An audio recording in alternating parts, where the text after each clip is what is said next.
Ever just stared at a blank page and felt completely stuck, like the ideas just aren't coming? Oh, definitely. That feeling before inspiration hits can be tough, especially with short stories. Right, but what if, like, the key was something super ordinary, something you see every single day? Exactly. That's what we're digging into today, how everyday objects can, unlock that creative spark.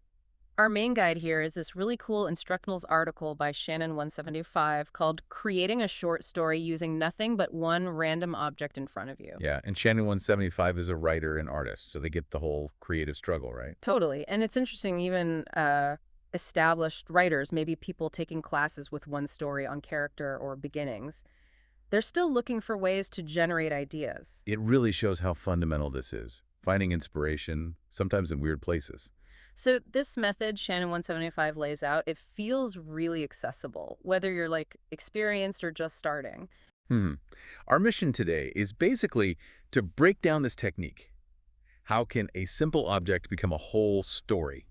And give you some practical steps you can use right away. Okay, let's dive in. Step one, find a thing. And they really stress think out of the box here. Yeah, not like a grand landscape, Yeah. just stuff. The example they give is brilliant. A blanket. A blanket that comes alive and starts following the character. Huh.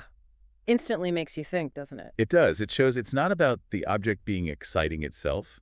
It's about the potential you see in it. Even something totally mundane. A great way to just like sidestep writer's block, or just a quick creative exercise. Exactly. Which leads right into step 2. Describe your object. And this isn't just listing facts, is it? It's about using details to spark story ideas, maybe hints about character or plot. Precisely. Shannon 175 says you have total freedom. Make stuff up. Give the object a personality. Right, like look beyond just what's physically there. They use this great example. A purple blanket on an armchair. And it's described as almost as if it was watching her. Ooh, yeah. That little phrase, watching her, it changes everything. Suddenly it's not just a blanket. Creates that little bit of unease, possibility. It does. It makes you think about how even an inanimate thing can feel like a character almost. It reminds me of that one story course, Crafting Characters with Care. Yeah, applying some of those ideas even to an object. Interesting thought. So you've got your object, you've started giving it some presence. Step 3 is create your protagonist, And Shannon 175 immediately says, hey, it doesn't have to be human. which is fun. They suggest, what was it, the diary of a spud peeler? Haha, yeah. Or the object itself could be the main character. Or maybe the villain. Ooh, the object as the villain, or just the thing that kicks the whole story off. And this is where Shannon 175 gives that amazing example. Alice, who's reading a book about a slice of bread. Okay, wait, reading about a slice of bread, love it already. Right. And the villain is the blanket called Blanky. Blanky. And Blanky has this whole backstory. Came from a car boot sale with some Star Wars videos. Wasn't treated well by kids. And here's the kicker. Blanky is actually some kind of occult demon object seeking revenge. Oh. Okay, that escalated quickly. From a blanket to a demon object. Isn't that great? That mix of the totally ordinary and the supernatural. It's so creative. It really is. You can sort of see shades of, like, Stephen King in there, right? Yeah. Taking something simple and making it terrifying or weirdly compelling. Definitely. Which brings us nicely to step 4. Write your story.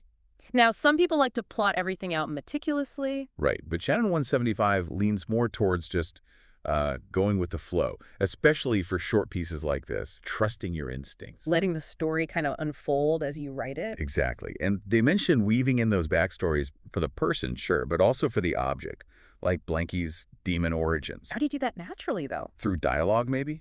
Or the character's thoughts?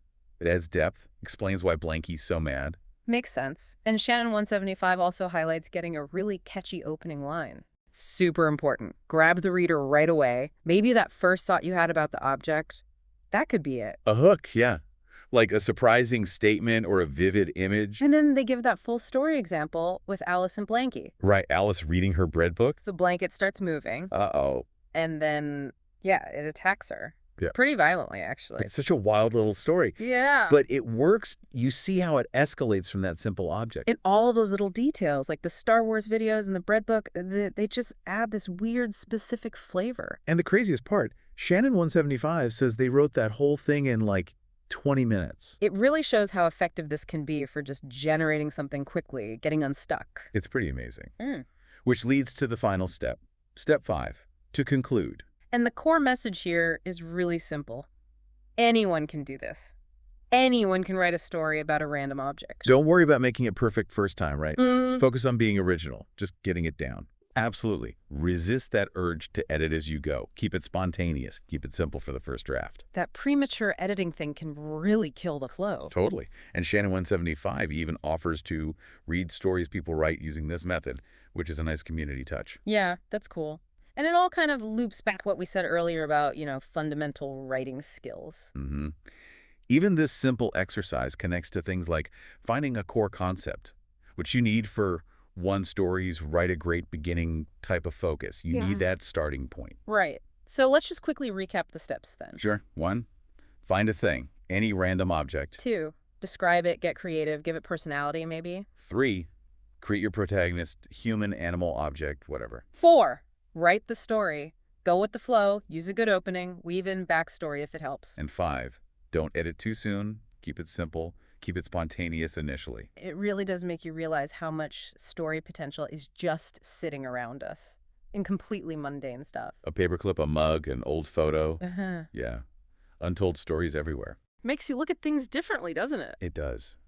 Which brings us to a final thought for you listening. Yeah, try it. Look around you right now. Pick one object. Any object. What story could it tell? Who's the protagonist? Maybe an unexpected one. What's the conflict? What crazy resolution could happen? It's just an invitation, really. Explore that potential.